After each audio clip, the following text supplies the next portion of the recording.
नमस्ते। समयपुर में आपका स्वागत है। आइए समयपुर के एक परिवार से मिलते हैं और उनकी कहानी के जरिए सकारात्मक मनोविज्ञान को समझते हैं। इस छोटे से परिवार में 5 सदस्य हैं। प्रयास, ऊर्जा, उनके बच्चे नेहा, आदि और उनका प्यारा पालतू कुत्ता हनी। क्यों ना इनके बारे में थोड़ा और जाने। ये है नेहा, एक खुश मिजाज लड़की जिसे सुबह सवेरे उठकर चिड़ियों की चहचहाट और सूरज की हल्की रोशनी का मजा लेना बहुत पसंद है। वो हर छोटी बड़ी चीज में खुशियां ढूंढ ही लेती है। और ये है नेहा का छोटा भाई आदि। आदि बहुत ही मिलनसार लड़का है। उसे अपनी बहन नेहा और दोस्तों के साथ समय बिताना बहुत पसंद है। अब मिलते हैं नेहा और आदि के पिता प्रयास से। प्रयास पास की फैक्ट्री में काम करते हैं। काम के अलावा उन्हें खाना पकाने में बहुत दिलचस्पी है। जब भी उन्हें समय मिलता है वो रसोई में तरह तरह के नए पकवान बनाते रहते हैं। और ये रही प्रयास की पत्नी और इन दोनों प्यारे बच्चों की माँ ऊर्जा। ऊर्जा एक स्वयं सहायता समूह से जुड़ी है। उन्हें समाज के विकास के लिए काम करने में बहुत संतुष्टि मिलती है। हमारी आपकी तरह समयपुर के इस छोटे परिवार को भी जीवन की छोटी बड़ी चुनौतियों का सामना करना पड़ता है। हाल ही में इन सभी के जीवन में कुछ मुश्किलें आई। आइए देखें कि इन्होंने सकारात्मक मनोविज्ञान को अपनाते हुए इन चुनौतियों का कैसे सामना किया। पिछले हफ्ते की बात है। स्कूल जाते समय नेहा फिसल कर गिर पड़ी। वो दर्द से कर्रा उठी। डॉक्टर ने उसके टूटे पैर पर प्लास्टर चढ़ाया और कहा कि नेहा 2 महीने तक स्कूल नहीं जा सकेगी। कुछ ही महीनों में परीक्षा आने वाली थी। नेहा को भयंकर चिंता होने लगी। अगर वो स्कूल नहीं जा पाएगी तो परीक्षा की तैयारी कैसे करेगी। इसी समय आदि भी बुरे दौर से गुजर रहा था। उसकी अपने कुछ करीबी दोस्तों से एक बात को लेकर अनबन हो गई। आदि को लगने लगा कि उसके दोस्त उसे नहीं समझ रहे हैं। वो बहुत अकेला और उदास महसूस कर रहा था। इधर नेहा और आदि तो परेशान थे ही। उनके माता पिता ऊर्जा और प्रयास भी घर की देखरेख को लेकर चिंतित रहने लगे थे। स्कूल का नया साल शुरू होने वाला था और महंगाई के कारण बच्चों की फीस और ट्यूशन के लिए पैसों का इंतजाम कर पाना मुश्किल लगने लगा था। इसी बीच नेहा के पैर के फ्रैक्चर के इलाज में भी पैसे खर्च हो रहे थे।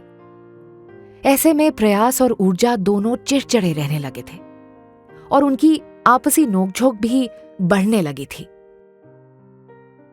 एक दिन जब नेहा अकेले मायूस बैठी थी तो उसकी मां ने उसे समझाया, जिंदगी में हादसे कभी भी किसी के साथ भी हो सकते हैं।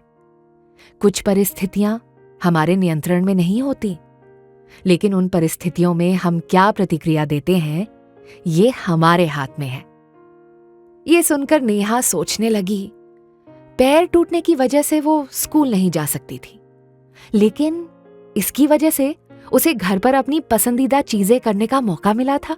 जैसे उसे अपने प्यारे हनी के साथ खेलकर रसोई में बन रहे स्वादिष्ट नाश्ते को चखकर और पेंटिंग करके बहुत आनंद मिलता है।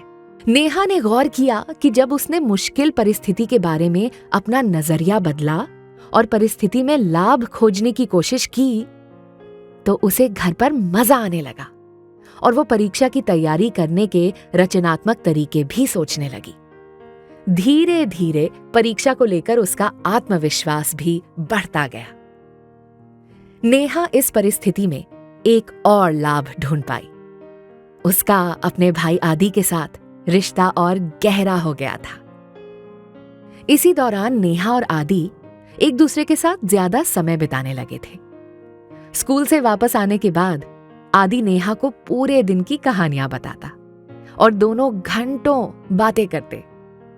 एक दिन नेहा ने आदि को सुझाव दिया कि वो बहादुरी से अपने दोस्तों के सामने अपने मन की बात रख सकता है और उनके साथ अपने रिश्ते को ठीक करने की कोशिश कर सकता है।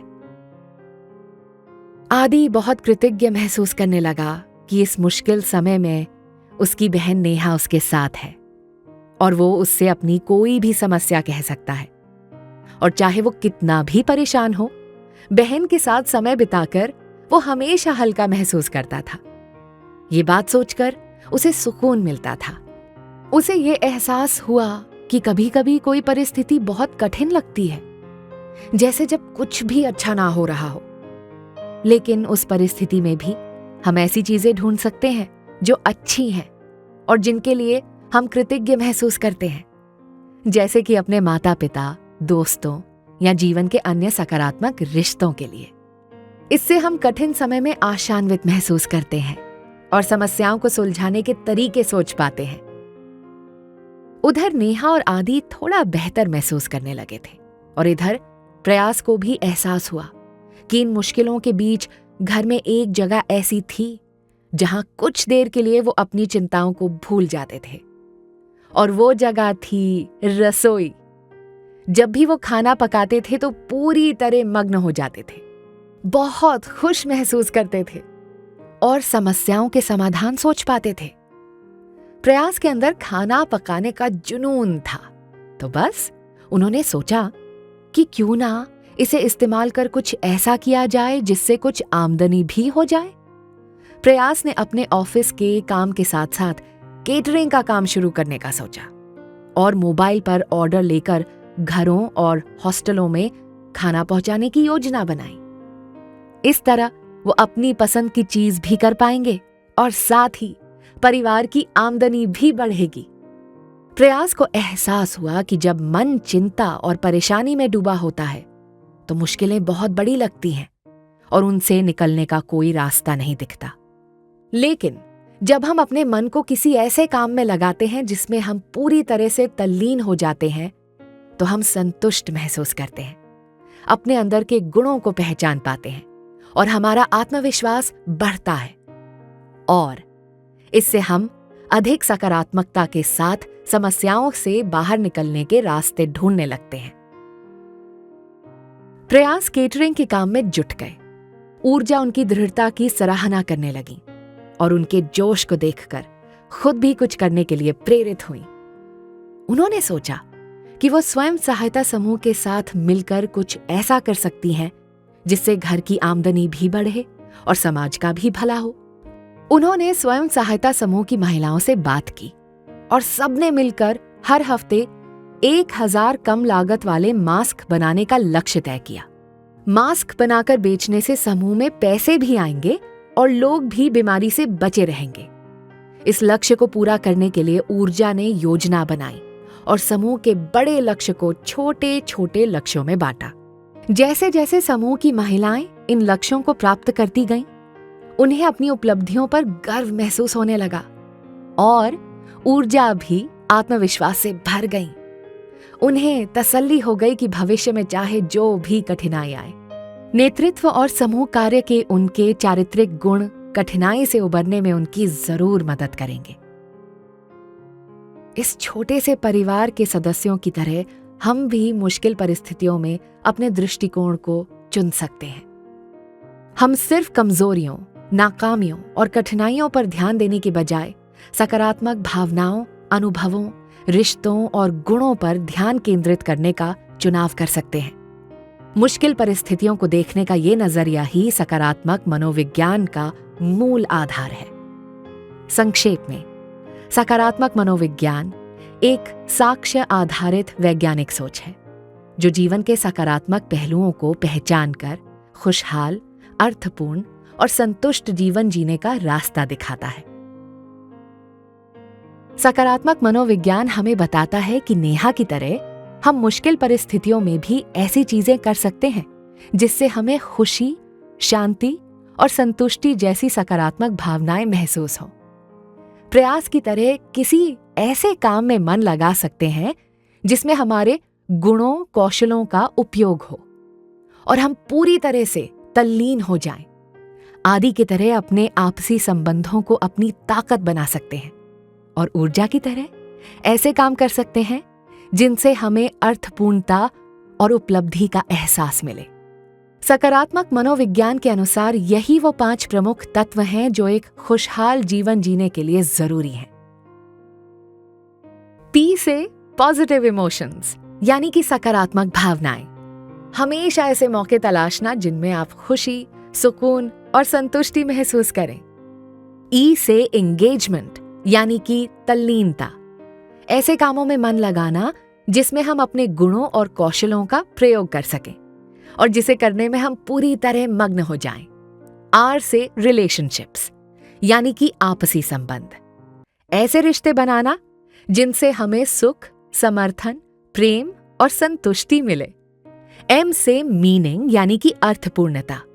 अपने जीवन के उद्देश्य को पहचानना और ऐसे काम करना जो हमारी जिंदगी को अर्थ दें। आखिर में ए से अकम्प्लिशमेंट, यानी कि उपलब्धि। एक लक्ष्य तय करना और उसे पाने की राह में कदम उठाना। इन 5 तत्वों को संक्षेप में परमा भी कहा जाता है। समुत्थान कार्यक्रम में भी सकारात्मक मनोविज्ञान के पहलुओं को शामिल किया गया है। ये कार्यक्रम कुछ ऐसे कौशलों को सिखाता है जिससे परमा को बढ़ाने में मदद मिलती है। लाभ खोजना, अपने और दूसरों के चारित्रिक गुणों को पहचानना, स्वस्थ और मजबूत रिश्ते बनाना, कृतज्ञता महसूस करना, दूसरों के गुणों की सराहना करना और लक्ष्य तय करना। ये सभी समुत्थान कार्यक्रम में सिखाए जाने वाले कुछ कौशल हैं।